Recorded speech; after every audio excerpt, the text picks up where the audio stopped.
there, and thanks for joining us. I'm Connie Tran. Congestive heart failure occurs when your heart muscle doesn't pump blood as well as it should. It usually affects those over 65, but for Juan Iniguez, he was diagnosed at just 21 years old. By the time he was 29, Juan needed a heart transplant and more time. A left ventricular assist device, or LVAD, that was implanted here at Fresno Heart and Surgical Hospital gave him that time and kept him alive while he waited for his new heart. It's been an emotional journey since Juan and Dr. Richard Keel first met.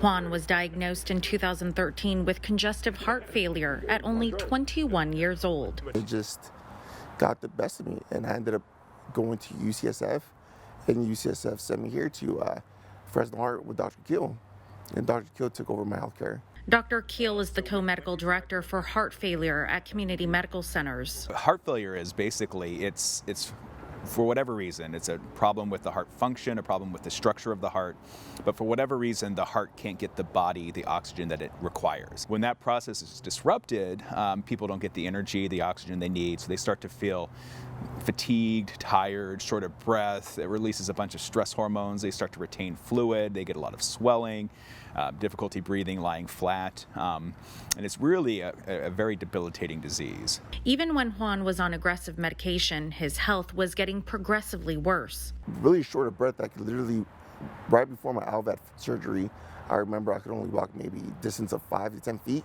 Juan needed a heart transplant, but wait times for a suitable donor can be up to a year, and nationally, about 300 people a year die while waiting for a heart transplant. This transplant's a very finite resource in the United States. There's about anywhere between 3,000 and 4,000 transplants performed per year.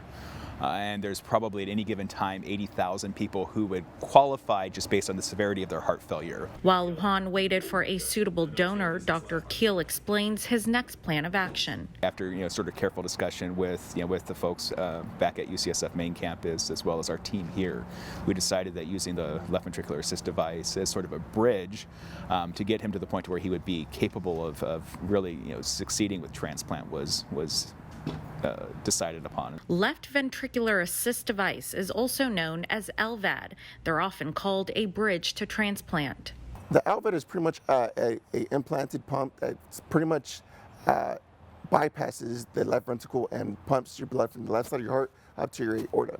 Dr. Shamsuddin Khwaja was Juan's surgeon, and he's also the director of the cardiothoracic surgery program at community medical centers. Heart failure is one of the leading causes of hospitalizations, and advanced heart failure is not found in Central Valley other than with our program here. The congestive heart failure clinic with LVAD placement is the only one of its kind in the Central Valley. The team is composed of heart surgeons, and we work with our heart failure doctors, and our LVAD coordinators. Coordination with psychologists, our dietitians, our social worker, and that included having lead LVAD coordinator nurses. And then the physicians partnered up with heart failure doctors and us as surgeons. Juan says the LVAD gave him a second chance at life while he awaited his heart transplant surgery. Dr. Khwaja says he's grateful to have a leading heart program for patients in the Valley. It's been recognized by many organizations for its novel approach, for its pioneering approach. This past February, Juan underwent heart transplant surgery in San Francisco. He says the LVAD was the bridge that gave him another chance at life. Without it, he wouldn't be here. They're awesome. They do their job. It's a lot better to get here around here because now you have the family support.